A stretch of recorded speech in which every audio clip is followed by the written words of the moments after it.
Bueno, hemos ido avanzando en el estudio del libro y Santiago nos ha ido llevando de un lado para otro como las olas del mar.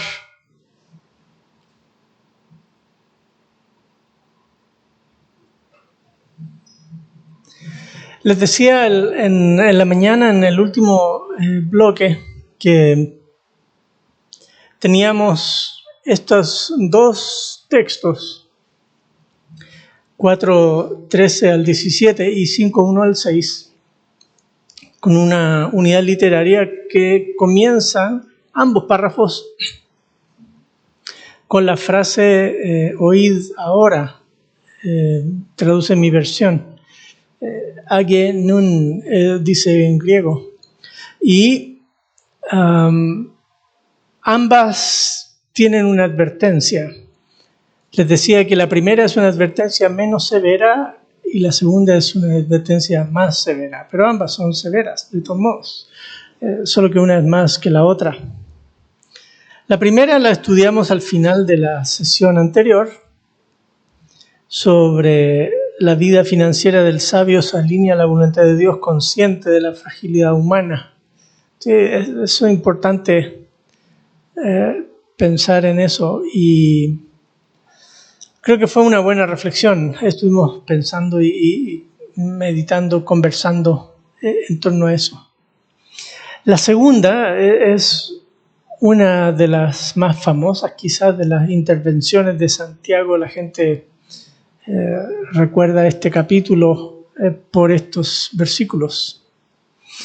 Versículos 1 al 6 de este capítulo nos muestran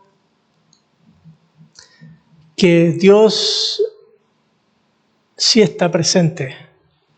Dios sí mira las cosas. Dios sí ve que lo que estamos haciendo unos con otros.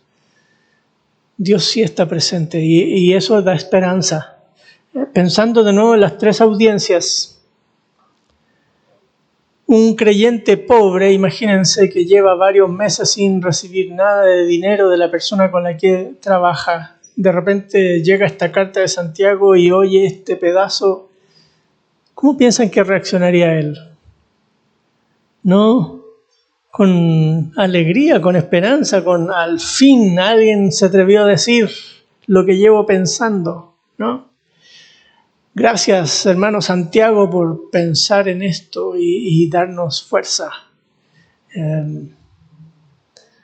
Ahora, ¿cómo lo leerá un creyente como el del versículo de los versículos anteriores?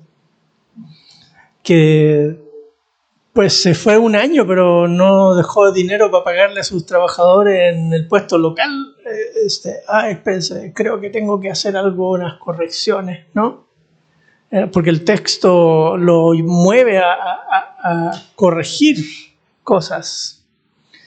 Lo mismo pasaría con un creyente que está en el grupo intermedio. De nuevo, esa persona que está en el grupo intermedio pensaría, qué torpe he sido, acomodando a estas personas cuando Dios las va a castigar. Lo que tengo que hacer es hacerlas darse cuenta de su injusticia y en vez de estar solapando las cosas y coqueteando con ellos, tengo que ver qué hacemos con la hermana o el hermano pobre que no tiene que comer porque no le han pagado, ¿no? Eso es parte de las reacciones que el texto suscita. Algunos dicen, ¿será que este rico del capítulo 5 es un rico cristiano? Y dicen, por las cosas que hace no es cristiano. De nuevo lo mismo. Se nota que no conocen a muchos empresarios cristianos. Claro, eso no quiere decir que todos los empresarios son así. Obviamente no es eso, ¿no?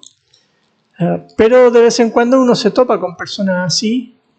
Y lo triste es cuando uno se topa con personas así que son cristianos.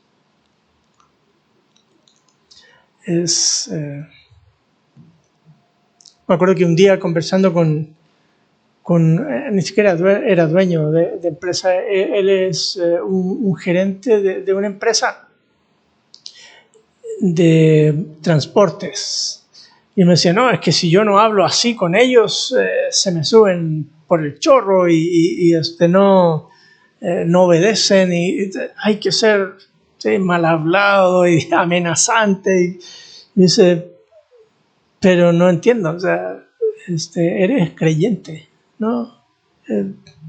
Es parte de este asunto de cómo un cristiano puede terminar justificando sus actitudes. No, es que así es el mercado, hermano. Si usted le paga a los proveedores, es típico problema, ¿no? Es que ellos saben que yo puedo pagarle a 90 días, entonces que se aguanten. No, pero es que si ya tienes flujo, tienes capital ahora, ¿por qué no le pagas? No. Esa es la política de la empresa. Eso pasa con los que trabajan para el gobierno, ¿no? Que pueden pasar 2, 3 años y no les pagan. Es complicado. Pero son, de nuevo, estándares del mundo que se supone que los creyentes no debemos alinearnos con esos estándares. Eso es amistad con el mundo. Y Santiago aquí nos recuerda eso, nos recuerda en estos versículos que hay ciertas actitudes, ciertas situaciones que no son del agrado de Dios. Y nosotros como creyentes debemos pensar, si no es del agrado de Dios, tampoco tiene que ser de mi agrado, ¿no? Tienes que aprender a leer con los ojos de Dios. Ahora, ¿qué encontramos en este texto? En este texto es otro de estos recursos literarios que hemos visto, ¿no? Cómo Santiago es muy versátil.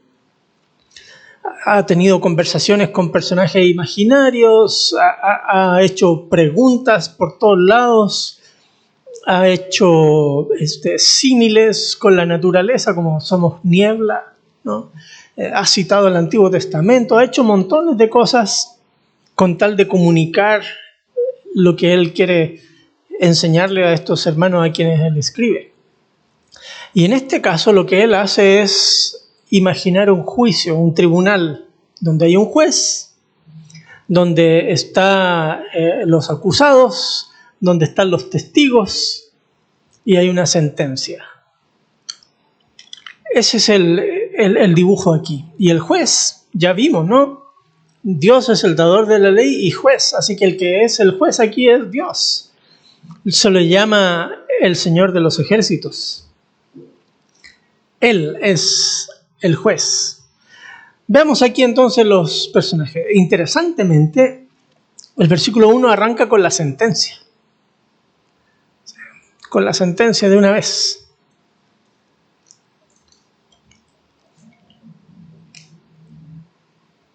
No sé si se acuerdan de Tres Patines, ¿no?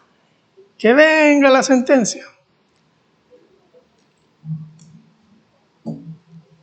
Creo que soy algo viejo, entonces por eso es un poco cosas antiguas. Los jóvenes no tienen ni idea de qué estamos hablando, ¿no?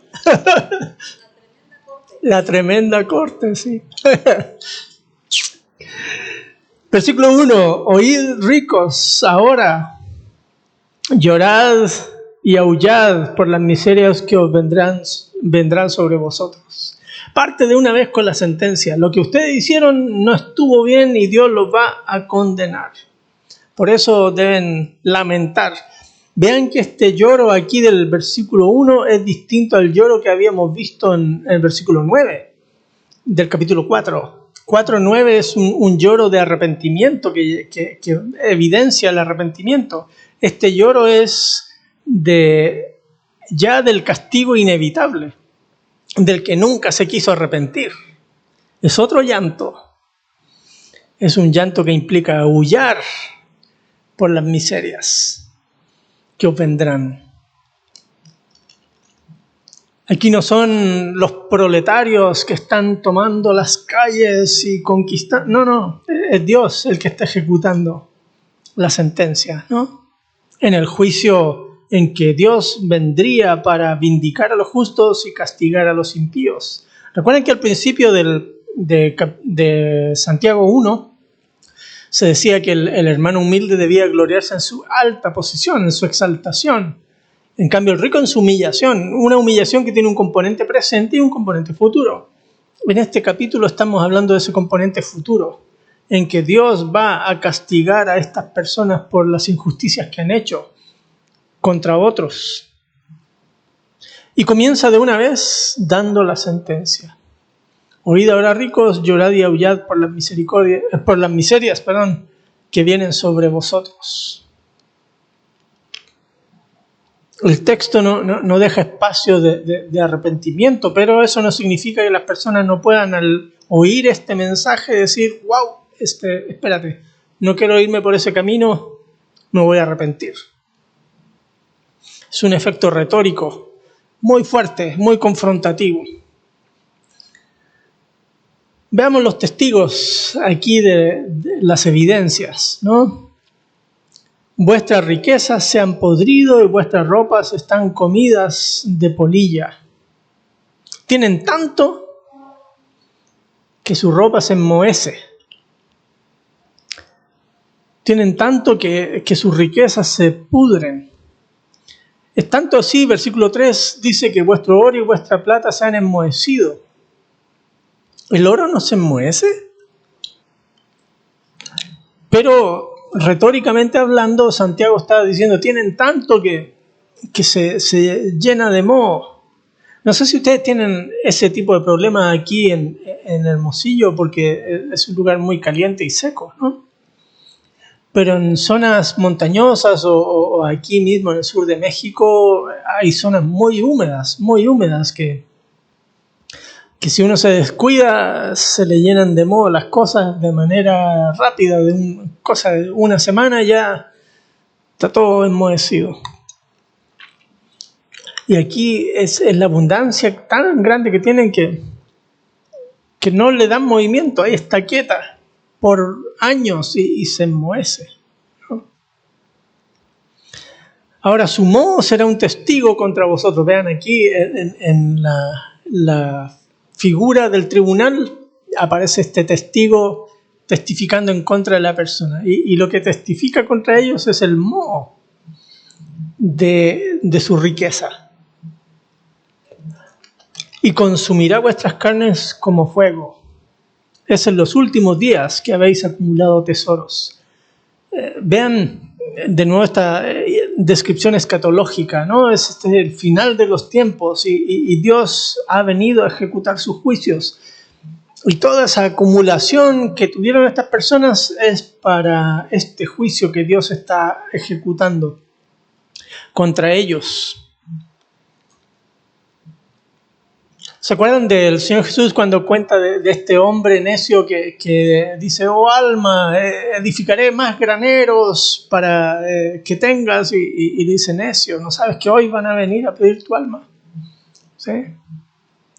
Estas personas han hecho ese tipo de situación.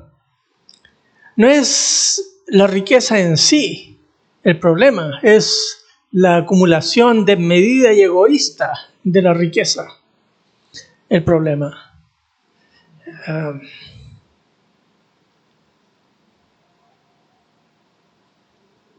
Mirad el jornal de los obreros que han segado vuestros campos y que ha sido retenido por vosotros. Ese jornal clama contra vosotros y su clamor ha llegado de los segadores, ha llegado a los oídos del Señor de los ejércitos. Así que el jornal está clamando desde el bolsillo del rico, ¿no? A Dios. En vez de estar en el bolsillo del jornalero, está en su bolsillo. Y dice, clama el jornal de los que segaron, ¿no? De los segadores.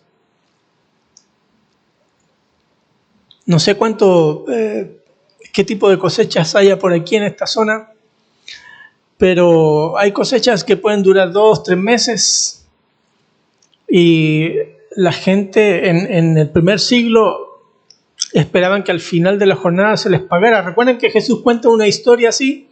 Donde hay un señor dueño de un terreno, de una tierra sembrada, y sale en la mañana a la plaza a traer unos jornaleros, después más tarde y hasta bien tarde en el día, y luego al cerrar el día los junta todo y a todos les paga lo mismo y algunos se ponen a reclamar. Y, bueno, esa historia muestra un poco las dinámicas normales de esa época.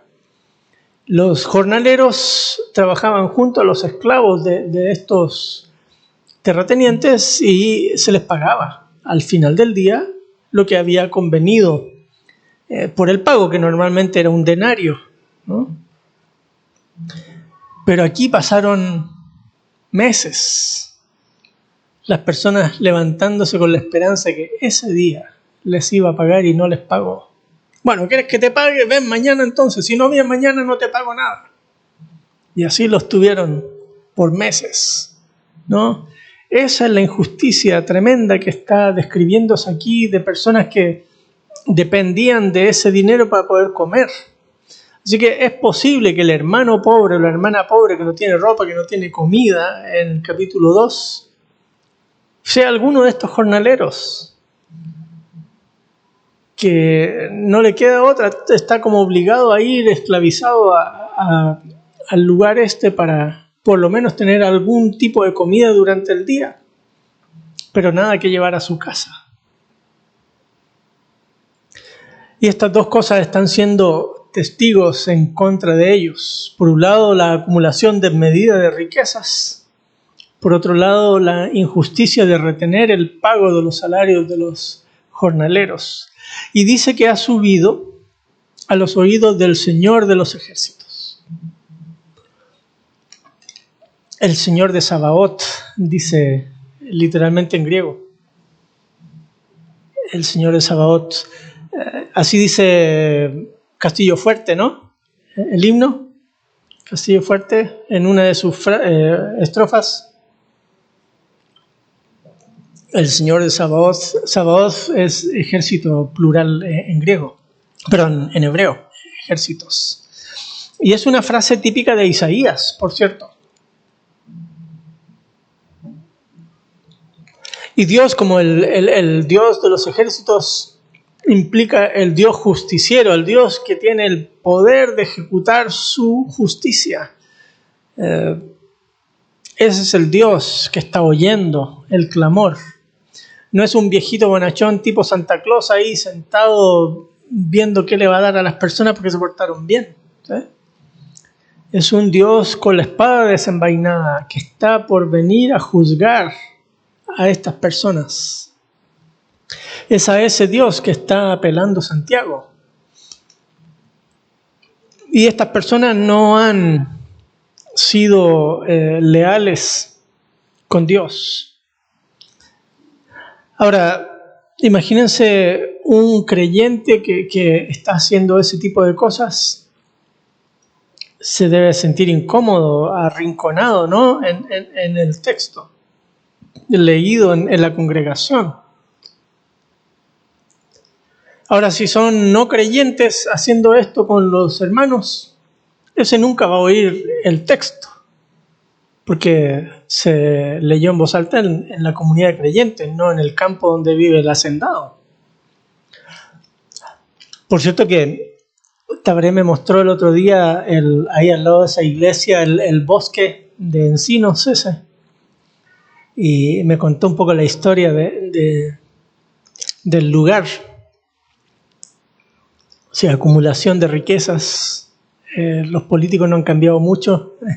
¿En qué? ¿Como 100 años?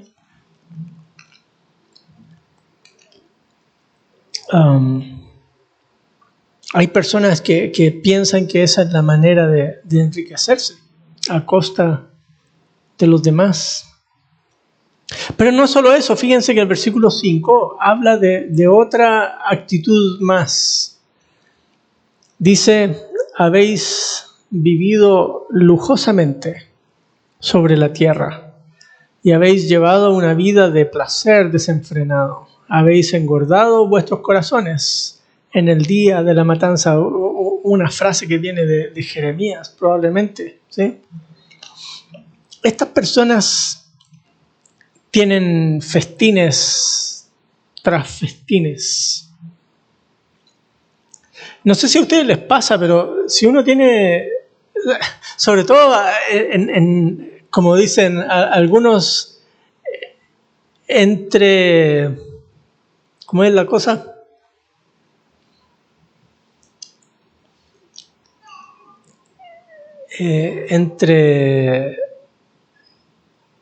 Se me olvidó la frase mexicana que usan para hablar de la época de Navidad hasta el 5 de febrero. Guadalupe Reyes, eso. Guadalupe Reyes. Que por más que uno trata, de todos modos sube unos kilitos, ¿no? Tamal tras tramal, posada tras posada, y al final termina uno partiendo la rosca y no sabe ni cómo sentarse, no le queda la ropa y qué sé yo. Así que fiesta, comida, implica engordar, ¿no? Es la misma figura aquí. Habéis engordado, pero habéis engordado como un ganado, así como el pavito que no sabe por qué lo están alimentando tan bien, ¿no? Hasta que llegó Navidad y ahí se da cuenta qué pasaba, ¿no? Pollitos en fuga y todo lo que ustedes quieran.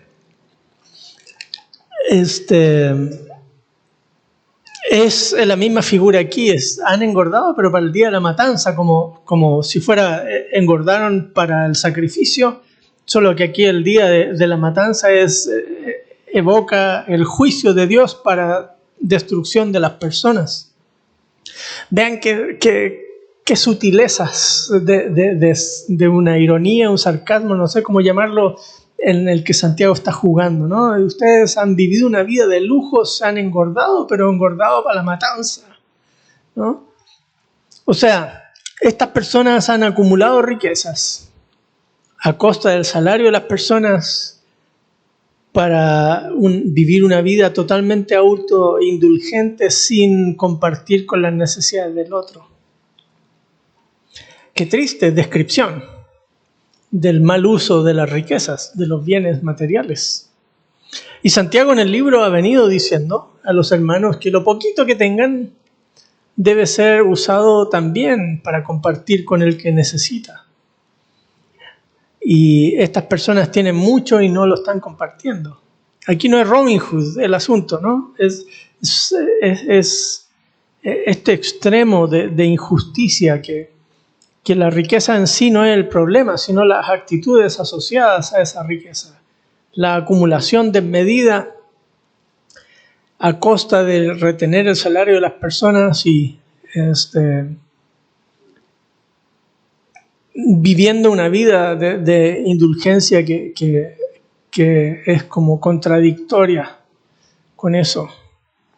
Y peor aún, se han aprovechado del sistema judicial. Versículo 6, habéis condenado y dado muerte al justo y él no nos hace resistencia.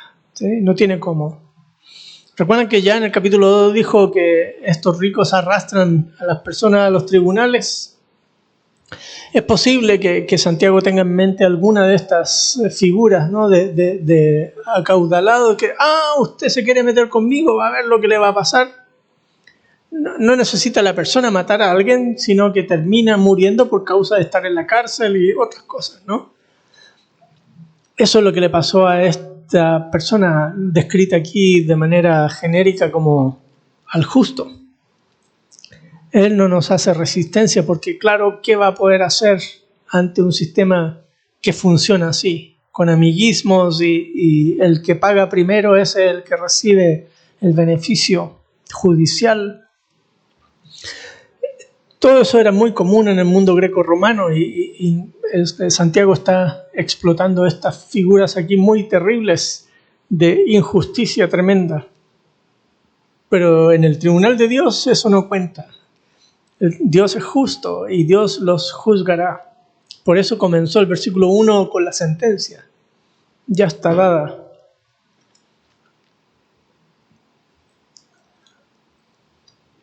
¿Qué hacemos nosotros hoy con este tipo de cosas? ¿Cómo usar este tipo de pasajes? ¿Los podemos sacar cada vez que hay negociación colectiva en las empresas? ¿Qué hacemos? ¿No? Mira, hay varias cosas aquí que yo puedo sugerir. Una es que a Dios sí le interesa el trato que le damos a los trabajadores. No importa cuál sea el trabajador ni en qué dinámica laboral tenemos. A Dios sí le importa. Y si a Dios sí le importa, a nosotros también debe importarnos. Así que ya sea que es una persona que viene a ayudarme con el jardín, o que viene a ayudarme a planchar ropa, o que viene a ayudarme a lo que sea, en mi casa también debo ser justo con esa persona, porque Dios me está mirando, ¿no? No, mire, fíjese que venga la otra semana porque ahora no tengo para pagarle la planchada. No, no debemos retener el salario de las personas. Fíjense que Deuteronomio dice que no debían retener el salario de un día y que si lo hacían Dios oiría. Aquí son meses de retención, ¿no? ¿Qué hacemos con otro tipo de relaciones laborales? ¿Cómo hacemos las dinámicas de regateo?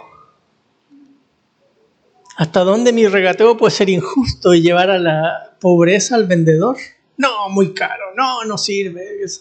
No, fíjate que logré quitarle 100 pesos a esa, estuvo bueno. Y la otra persona se quedó con 100 pesos menos, ¿no? O sea, podemos pensar en cómo nosotros podemos generar microestructuras de explotación del otro sin darnos cuenta. Porque para nosotros es solo el rico, grande, empresario que puede hacer este tipo de cosas y nosotros no. Pero en nuestras dinámicas cotidianas podemos caer en las mismas prácticas que Dios condena aquí.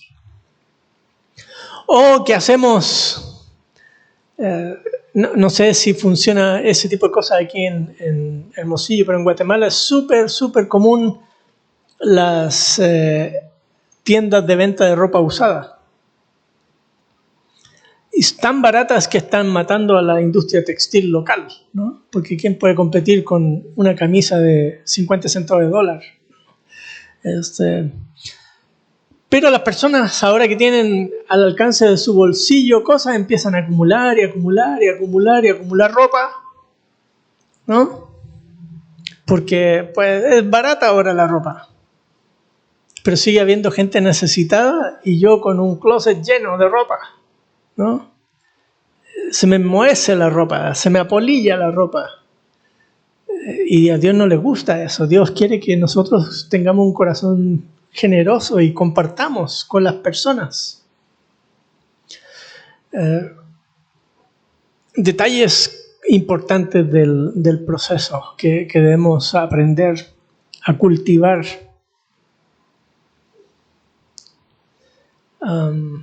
La vida sencilla. La vida sencilla. Podemos seguir pensando en otras implicaciones de estos textos, pero necesito avanzar con los otros, que también son importantes.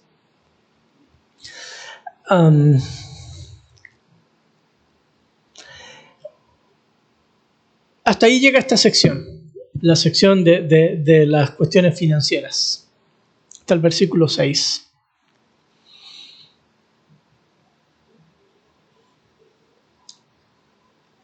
Eso a nivel local uno podría extrapolarlo, ¿no? De qué hacemos con las empresas que tienen multirregión y que tienen capacidad de tirar los precios al suelo, que es lo que le está pasando a Amazon ahora en la demanda que tiene.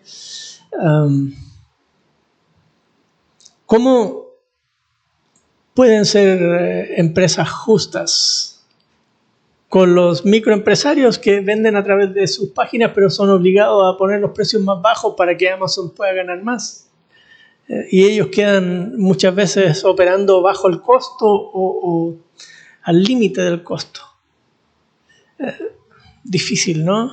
O sea, podemos seguir pensando y ramificando este tipo de cuestiones, cómo en nuestro sistema hoy en día se pueden dar este tipo de cosas que a Dios no le gustan. Y si nosotros tenemos la posibilidad de generar un mundo más justo, podemos hacerlo también, ¿no? porque tenemos que ver que lo que a Dios no le gusta, a nosotros tampoco debe gustarnos. Que lo que a Dios le agrada, a nosotros también debe agradarnos y ayudar a que este mundo sea un mejor mundo. Ahora, en esta última sección, como que Santiago va brincando aceleradamente de un asunto a otro, hasta que termina. Y termina y uno dice, ¿y terminó? No le faltaría un saludo a los hermanos que están por allá, gracia y paz a vosotros. Nada, ¿sí? Termina el versículo 20 y tan, se acabó, ¿no? Pero hay tanta riqueza en estos textos que vale la pena mirarlos. El primer bloque, versículos 7 al 11, es una unidad literaria que tiene que ver con la venida del Señor y qué es lo que hacemos los creyentes ante esa situación. El contexto inmediato es de opresión, ¿no? De estos ricos que están teniendo este tipo de actitud, y los hermanos pueden estar como desconcertados, desorientados, desanimados. Y en esa escena, Santiago les invita a pensar en la venida del Señor. Y versículo 7 dice, por tanto, hermanos, sed pacientes hasta la venida del Señor.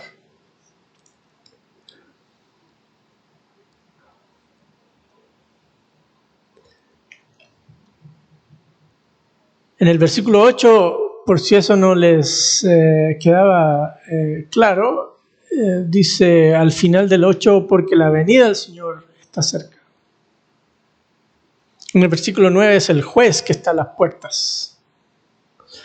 Ahora, en el versículo 10 dice, hermanos, tomad como ejemplo de la paciencia y aflicción de los profetas que hablaron en nombre del Señor. Se refiere a los profetas del Antiguo Testamento, así que ¿quién sería el nombre del Señor ahí? ¿Quién sería el Señor? El Padre, Dios, Padre. Entonces, ¿de qué venida el Señor está hablando? El versículo 11 dice, mirad que tenemos por bienaventurados los que sufrieron, habéis oído la paciencia de Job y habéis visto el resultado del proceder del Señor, que el Señor es muy compasivo y misericordioso. ¿De qué Señor está hablando si es la historia de Job? De Dios Padre, ¿no? Por eso algunos piensan que la venida del Señor acá no está exactamente hablando de la venida de Jesús, como suele ser lo normal en el resto del Nuevo Testamento, sino que aquí es más ambigua, ¿sí? Tiene que ver con esa promesa profunda, sobre todo Isaías, que habla de que Dios vendría, ¿no? Y ejecutaría sus juicios en contra de los impíos. Dios vendría. El Señor vendrá.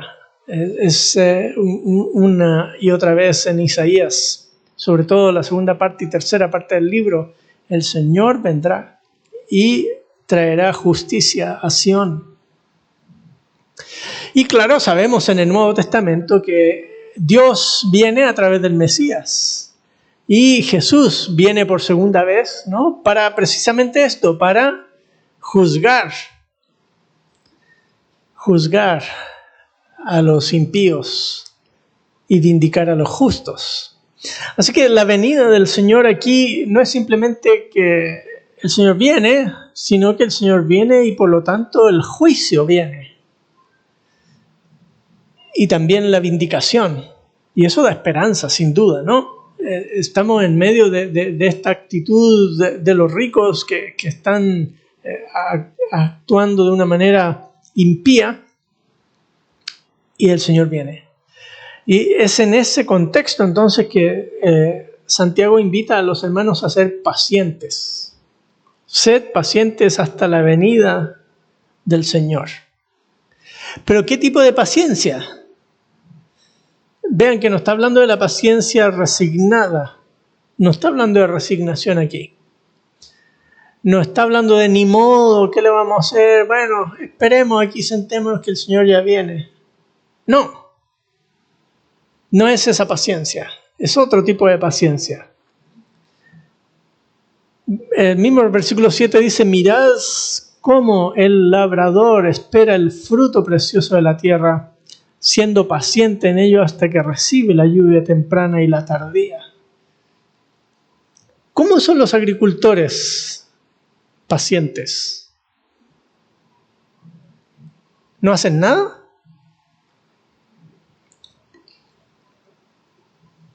Por supuesto que no, ¿cierto? Un agricultor que espera en zonas donde no hay ríos, que solo dependen de la lluvia. Saben que va a llover de tal época del año a tal época del año, y en la zona de Palestina llovía desde octubre. En esta época más o menos comienzan las lluvias.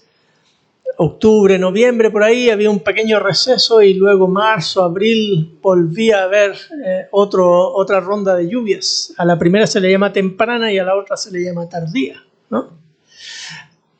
Así que el agricultor sabía eso, y por lo tanto, en cierta época del año, supongo yo que por ahí por junio, julio, empezaba a darle vuelta a la tierra y preparar todo, quitar la maleza, buscar las semillas, ¿no? Y a sembrar, porque ya va a venir la lluvia. Si se pone a llover y yo no he hecho todo eso, ya me llevó la tristeza. Y luego, una vez que está sembrado, tengo que estar trabajando, quitando malezas, aprovechando de hacer zanjitas y un montón de cosas para que cuando venga la lluvia crezca bien. Y una vez venida la lluvia, tengo que mirar que crezca bien, que dé bien los frutos, que no haya plagas, que los pájaros no se coman las frutas, y un montón de trabajo. Y luego la cosecha. O sea, el agricultor no para, ¿no? Para recibir el fruto precioso de la tierra. Así que la paciencia del agricultor no es precisamente un sentarse aquí a esperar que la vida nos pase por delante. Es una paciencia, como dice doña Elsa Tames, una paciencia militante, una paciencia activa, una paciencia dinámica, proactiva. Esa es la paciencia que Santiago nos está llamando a hacer como creyentes ante la venida del Señor. No es como pasaba con algunos en Tesalónica. ¿Recuerdan que el Señor viene, así que dejaron de hacer cosas y Pablo les dice: miren, por favor, están equivocados en la manera de abordar los asuntos. El que no trabaja, que no coma, ¿no? Por favor, la venida del Señor debe impulsarnos a la acción, al mostrar nuestra fe.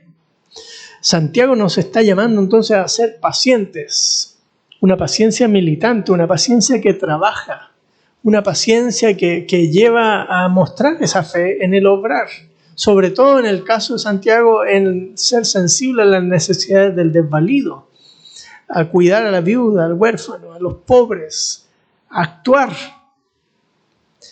crecer en comunidad, fortalecernos, sabiduría de arriba, etcétera. Todas estas cosas que hemos estado viendo, todo eso confluye aquí.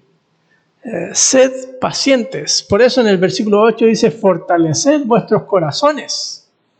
El corazón para la mentalidad judía es el centro de todas las actividades de decisión.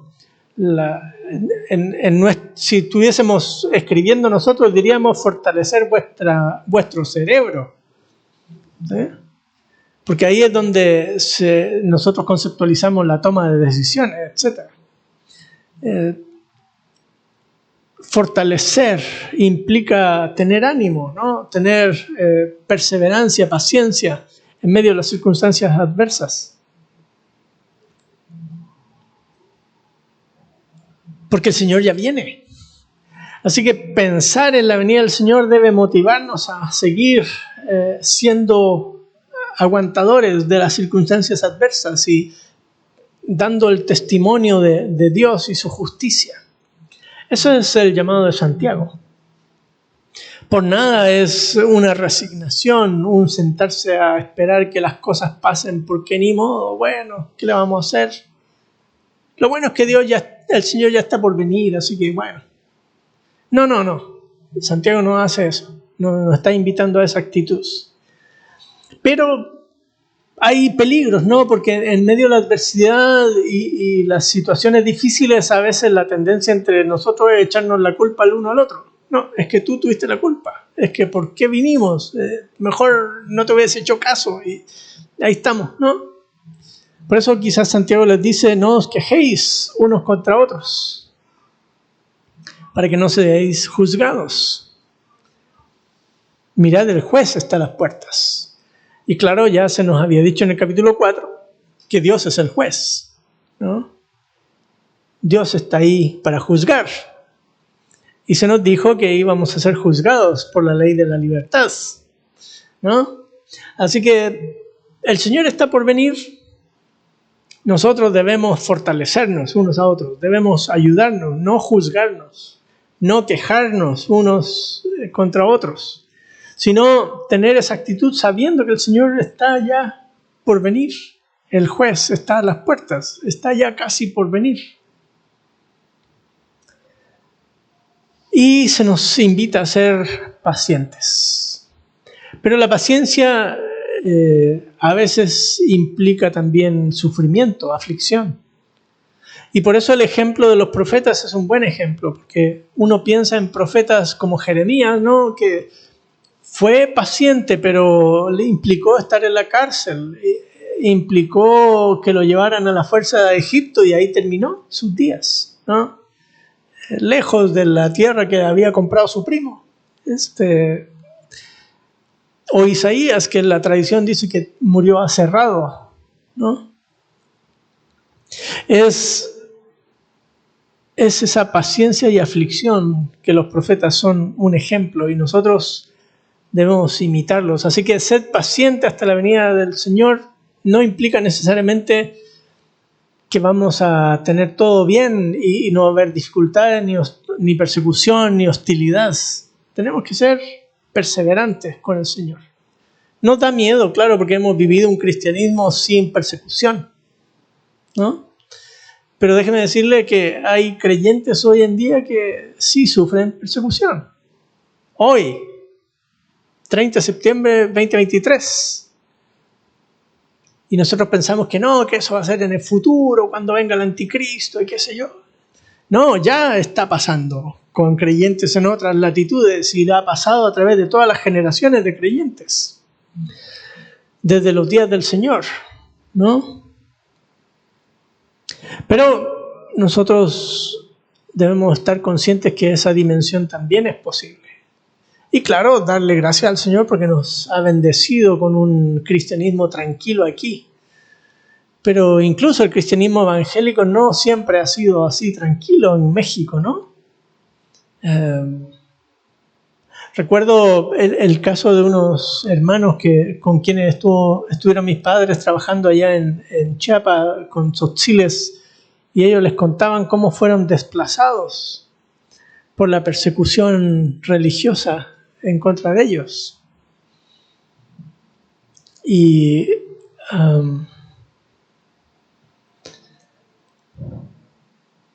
la vida cristiana también tiene estos bemoles y los profetas son un buen ejemplo de eso, de una perseverancia aún en medio de la aflicción. Y ellos fueron perseverantes y hablaron en el nombre del Señor, no hablaron de su propia cuenta, ¿no? Hablaron en el nombre del Señor. Y el otro ejemplo es el de Job. Pero uno piensa en Job y no ve a un Job callado, ¿no? Job está hablando todo el rato en el libro. Los amigos le hablan, confiesa, no, que voy a confesar si yo no he hecho nada. ¿Sí? Al contrario, yo he sido justo, no entiendo lo que me está pasando, Dios, ¿qué está pasando aquí? ¿No? Y Job trata de dialogar con Dios y al final Dios aparece en la historia y no le responde la pregunta de Job. Job nunca se entera de por qué sufrió.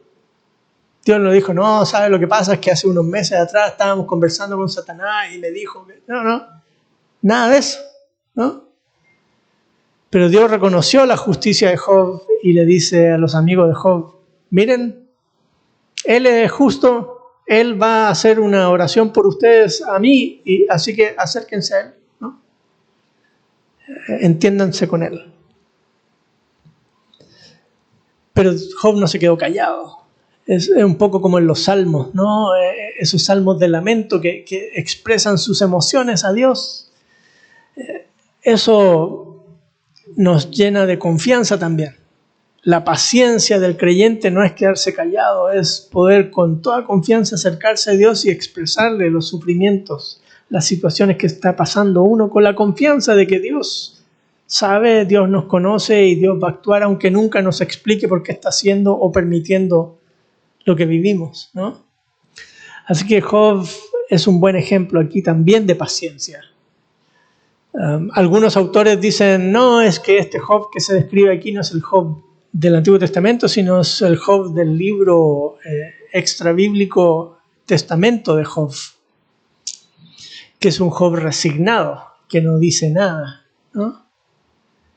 No, el Job que aparece aquí es un Job reclamón, ¿sí? Es el Job de Job, del librito que tenemos nosotros ante los salmos, ¿no?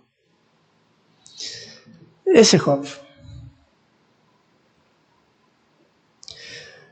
Ese es el escenario de este texto, del 7 al 11. Él o la creyente espera activamente la venida del juez que vindica al justo y castiga al impío. Dios es el juez y Él viene y ejecuta su juicio a través de su Hijo, como el Mesías, ¿no? El Mesías que viene victorioso a juzgar con la espada desenvainada, ¿no? Me encanta esa escena en Apocalipsis, que todo va como confluyendo a que va a haber una gran batalla y uno se imagina Guerra de las Galaxias y qué sé yo, o las películas de griegos contra persas o qué sé yo, de los 300, ¿no? Pero mira Apocalipsis, Jesús aparece y Él dice y se acabó. No hubo ni una bala que volara, digamos, ¿sí? Solo Jesús habló y se acabó, ¿no? Esa es la autoridad suprema de Jesús, con la espada desenvainada, ¿no? Ese es el juez que viene a juzgar. Y eso debe darnos esperanza en un mundo tan injusto en el que vivimos, tan corrupto. Debe darnos esperanza de que vale la pena ser amigo de Dios y no amigo del mundo. Este libro nos empuja a ayudar al que está sufriendo porque nosotros tenemos esperanza de que el Señor ya viene y Él juzgará a los impíos y vindicará a los justos. Ahí está, versículos 7 al 11. El versículo 12 es un versículo suelto. Realmente algunos dicen, ¿y qué hace este versículo aquí? ¿Se lo ponemos junto con el 11 o lo tiramos con el 13? Sí, como que no cuadra. Es como, se me ocurre que Santiago estaba escribiendo y llegó al versículo 11 y dijo, aprovechando, ¿sí? Y sobre todo, hermanos, no juréis ni por el cielo, ni por la tierra, ni con ningún otro juramento, antes bien vuestro sí sea sí y vuestro no, para que no caigáis bajo juicio. ¿Y a propósito de qué? Bueno, yo quería darle ese consejo, hermano. Ustedes síganlo, ¿no? Como que no está siguiendo un hilo y no tiene por qué seguir un hilo. O sea, ¿por qué tendría que ser todo lineal y secuencial? Son consejos que le está dando y es bueno y pues además lo dijo Jesús, ¿no? Como veíamos ayer. El Señor Jesús lo dijo y Mateo lo registra en el Sermón del Monte. Y Santiago piensa que vale la pena que los hermanos también sean consistentes con sus palabras. Si ya dedicó todo el capítulo 3 a hablar del discurso, la verdadera religión, y parte de esto tiene que ver con nuestro hablar. Ahora, cuando dice aquí no juréis, no está diciendo no vuelvan por nada del mundo a jurar. Está diciendo sean consistentes con sus palabras. Es un hebraísmo esta manera de comunicar la idea aquí. Porque Dios jura también, ¿no? Dice el Salmo, te he jurado, tú eres mi hijo, te he engendrado hoy, ¿no? No, lo que está diciendo Santiago y lo que Jesús dice también en Sermón del Monte es que debemos ser consecuentes con nuestro hablar. Si digo sí, sí, si digo no, no. No, que digo sí y no, hermano, usted ya lo conoce. Sí, dijo sí, pero va a ver. ¿No? Es como palabra de mecánico, ¿no? No, si mañana se la tengo. Y uno llega ahí con la esperanza de que, no, mire, es que en Guatemala dicen fíjese que. Cuando alguien dice fíjese que, lo que viene es algo negativo, ¿no? Entonces uno llega al mecánico y, vengo a buscar con el carro. Fíjese que. Ya uno sabe que lo que viene es, no le tengo el carro. Pasó esto otro. Entonces al final uno dice, no puedo confiarle la palabra al mecánico. Me dijo el lunes, pero yo creo que por ahí por el miércoles me va a tener el carro. No, terminamos haciendo eso porque palabra del mecánico, y bueno, y si hay algún mecánico ahí, discúlpenme, pero es tan recurrente que termina siendo como...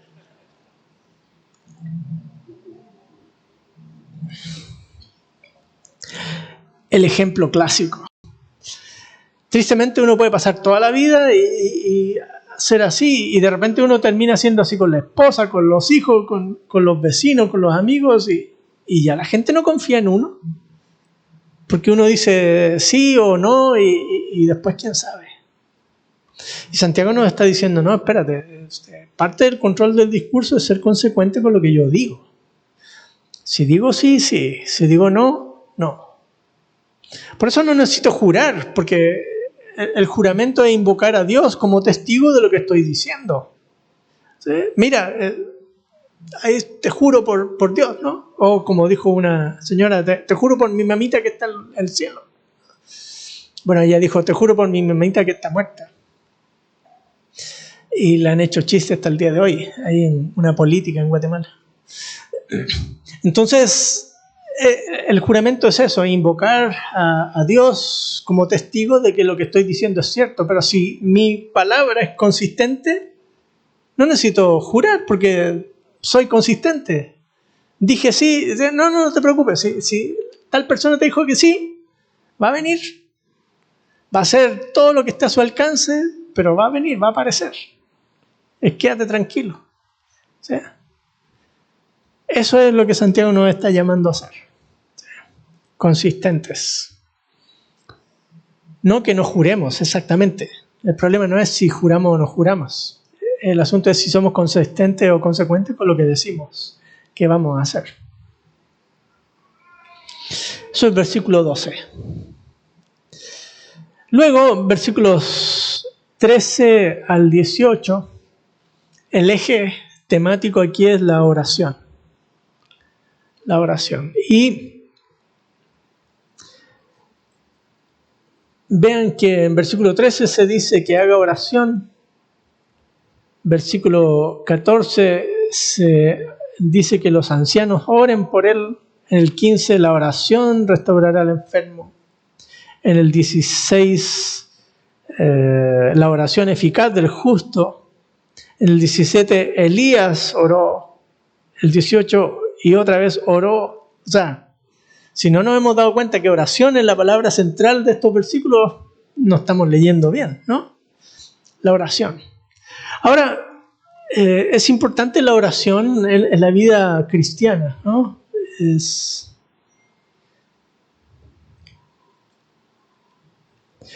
Porque es una conversación con Dios que muestra nuestra dependencia de Él y de lo que Él hace con y a través de nosotros. La oración es hablar con Dios, es expresarle a Dios nuestras emociones, nuestros sentimientos, lo que deseamos, nuestras angustias, nuestras alegrías.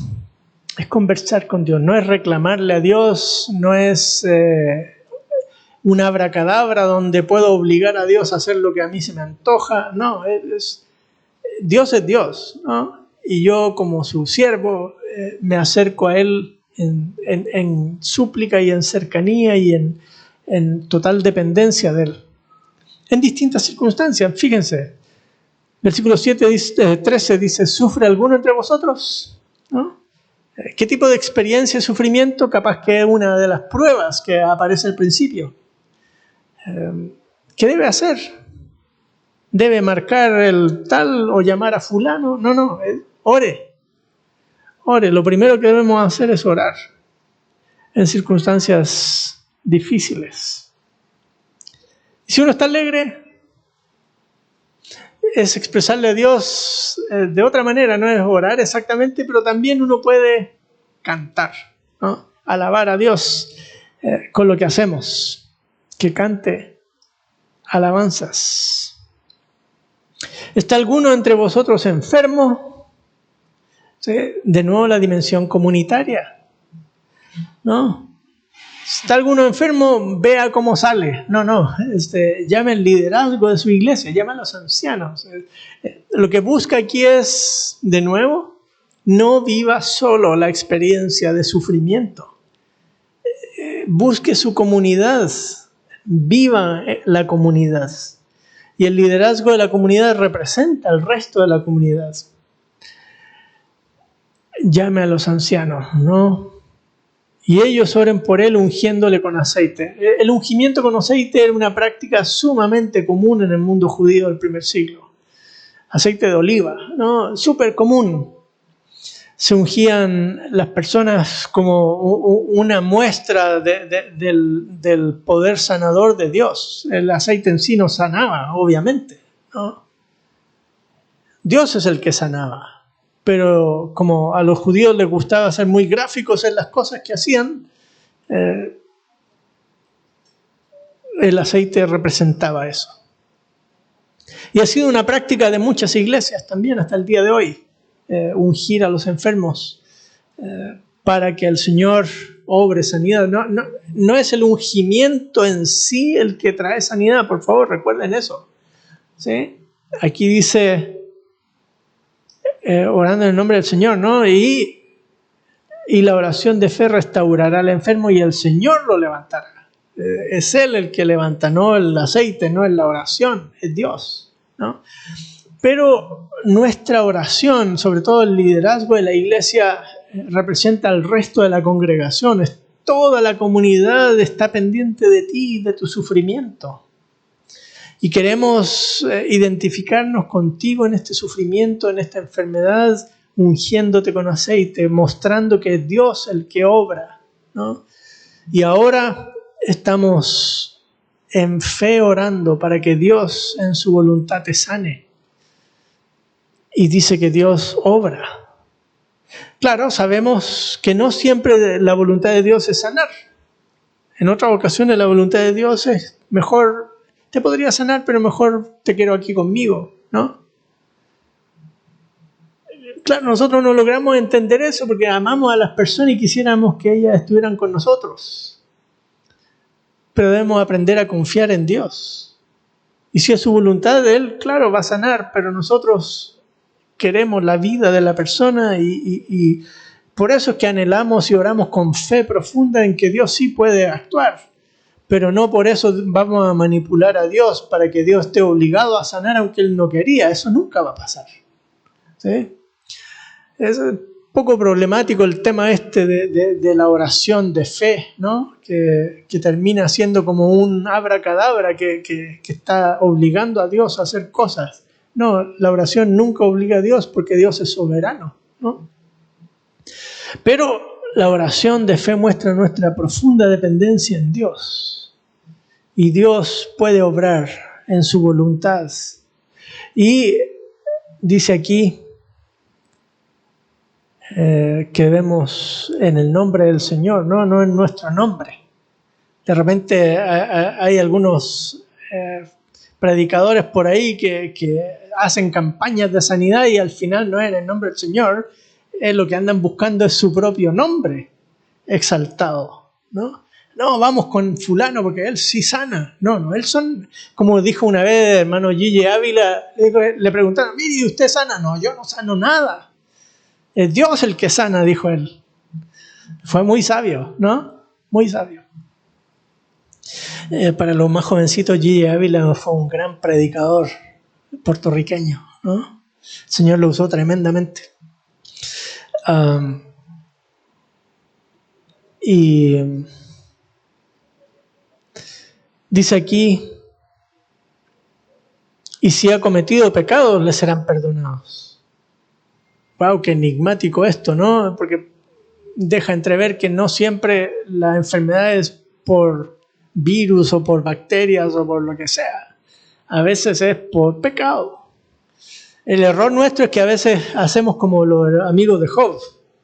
Confiesa, o como los discípulos cuando le dicen a Jesús, ¿quién pecó o sus padres? Y Jesús le dice, ninguno. Ninguna de las anteriores.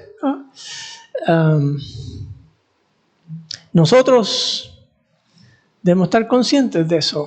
Recuerden que el apóstol Pablo, hablando de la mesa del Señor, deja entrever eso, que personas que han... la manera de celebrar la mesa del Señor ha sido tal que están enfermos o han muerto, ¿no? Entonces, hay cierta vinculación en algunos tipos de enfermedad atribuibles a pecado.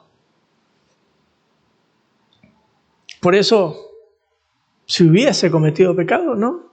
Le serán perdonados. Ahora, nosotros no sabemos por qué vivimos y experimentamos enfermedad. Somos frágiles y seres caídos, ¿no? Que la enfermedad es parte de nuestra vida. Pero, de todos modos, vale la pena pedirle perdón al Señor en una de esas, ¿no? Pero, claro, insisto, no podemos pensar. Y de repente me acuerdo una vez, uno de mis tíos estaba con un problema de cáncer en la garganta y yo visitando a unos amigos que se habían separado, la iglesia se había dividido recientemente y poco después le apareció eso a mi tío y uno de ellos dijo, no será por resto de la división que... Yo dije, eso es muy pretencioso porque te pone a ti en el lado de los buenos y a él en el lado de los malos, y si fuera al revés. ¿Ven que es muy fácil, no? Atribuirle al otro el asunto, pero ¿y si a mí me toca? No, ¿cómo va a ser conmigo? Yo no.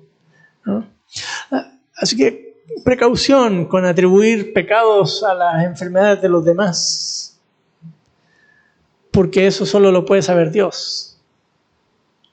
¿Sí? Nosotros, claro, hay enfermedades que son producto de pecado. Si esta persona vivía una vida promiscua y aparece con SIDA, pues, ¿no? O drogadicto y termina, bueno, es parte de que hay enfermedades que son claramente consecuencia de malas decisiones en la vida, sin duda, ¿no? Pero no conocemos todas las dinámicas de la enfermedad y por lo tanto debemos ser muy cautos, muy cautos. Podemos causar mucho daño atribuyendo pecados donde no hay. ¿Sí? Muy cautos. Lo importante aquí al fin es que nosotros lo que debemos hacer es, sabiendo que puede haber esta dinámica de enfermedad-pecado, lo que Santiago nos invita no es a juzgar si otros tienen pecados, es a confesarnos unos a otros los pecados. Versículo 16 dice, por tanto, confesad vuestros pecados unos a otros y orad unos por otros para que seáis sanados. O sea, la actitud que Santiago nos invita no es a, de plano está enfermo porque pecó, no, sino, mira, lo que hice no estuvo bien, perdóname, pequé contra ti. Sí, hermano, yo te perdono. Comienza el proceso de sanidad. Vean que otra cosa diferente, ¿no? Si predomina esa actitud de confesión mutua entre hermanos y perdón mutuo, la sanidad de Dios va a estar ahí. Es lo que Santiago está diciendo, ¿no? Y es en ese contexto que dice la oración eficaz del justo puede mucho. O es muy poderosa, o es muy efectiva. Es difícil traducir la frase de todos modos, ¿sí? Lo importante es que la oración es la oración del justo, y el justo a la luz del resto del libro de Santiago, ¿no? Puede lograr mucho en un ambiente de confesión mutua, de perdón, de reconciliación. Qué lindo leer ese versículo en ese contexto, ¿no? No cortado con tijera y diciendo distintas cosas del texto. Y el ejemplo que pone es un ejemplo para mí muy curioso, porque Elías es uno de estos grandes profetas del Antiguo Testamento que uno no lo pondría como uno igual que cualquier de nosotros. Uno tiende a ponerle como capa de Superman, ¿no? Y Santiago dice, era como nosotros. La diferencia es que él oraba con oración, dice en griego, ¿no? Oraba fervientemente, oraba con intensidad, con pasión. Y cuando él oró para que no lloviera, no llovió, y por 3 años y medio, y 3 años y medio después volvió a orar y llovió. Y fíjense las cosas que pasaron entre medio. Si uno lee el libro de Reyes, en ese entremedio fue que resucitó al hijo de la viuda, ¿sí? Se peleó con los sacerdotes de Baal, ¿sí? Hizo un montón de cosas portentosísimas, ¿no? Y volvió a orar. ¿Recuerdan cuando está con su siervo y lo manda a mirar al horizonte y dice, solo veo una pequeña nubecita, pues apúrate porque aquí ya viene, ¿no? Y les agarra el aguacero en el camino. Lo que él hizo fue orar con total confianza en Dios. ¿Sí? No dijo, declaro lluvia y cosas por el estilo, ¿no? Dice que se postró ante Dios, oró. Y le dijo, Señor, hace 3 años y medio me dijiste que orara para que no lloviera, ya pasó el tiempo y te pido que vuelvas a traer bendición a esta tierra. Una tierra que depende de la lluvia, que no lloviera por 3 años y medio. Terrible. Ustedes ahora están un poco limitados porque no ha llovido mucho este año, a ver qué se hace con los embalses, ¿no?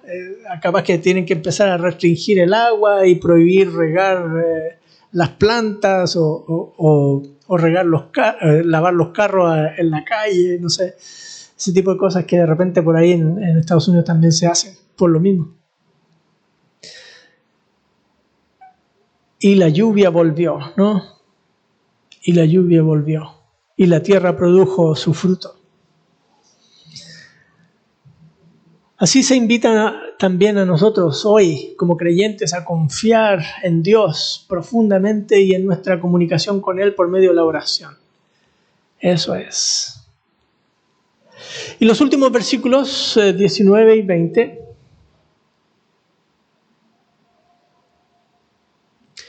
De nuevo nos invita a la comunidad. Nosotros como creyentes no somos seres aislados, vivimos en comunidad y la comunidad tiene la gran ventaja de fortalecernos unos a otros y como estamos tan cerca unos de otros nos damos cuenta cuando la persona se alejó. Por eso dice Santiago aquí, hermanos míos, si alguno de entre vosotros se extravía de la verdad y alguno le hace volver, sepa que el que hace volver a un pecador del error de su camino, salvará su alma de muerte y cubrirá multitud de pecados. Lindo pasaje de la vida comunitaria.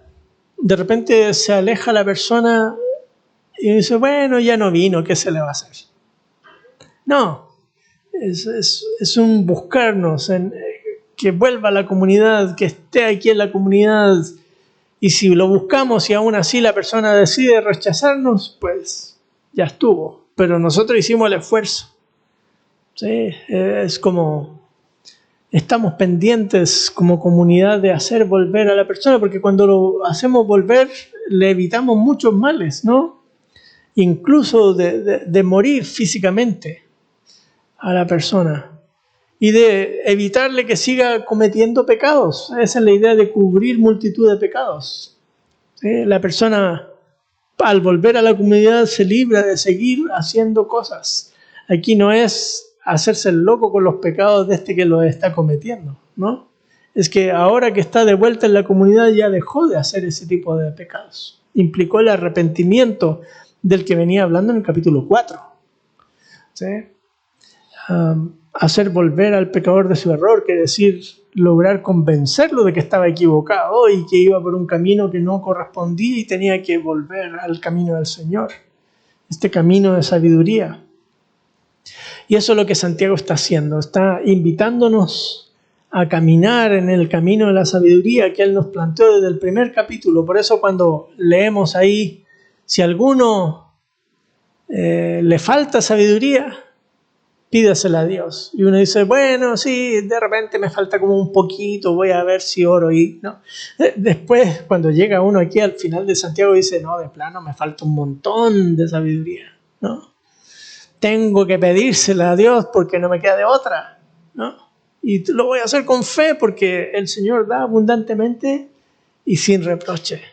Porque de esa manera podemos vivir sabiamente como creyentes, ¿no? Esa es la invitación que nos está haciendo Santiago en su libro, a vivir la vida cotidiana como sabios, creyentes, que caminamos a la luz del Evangelio, del temor del Señor, confiando en el Señor Jesucristo que vendrá y juzgará a los impíos, pero nos vindicará a los justos, ¿no? Y ese es Santiago. Santiago nos está empujando en esa dirección. Tremendo libro, ¿no? Es tremendo libro.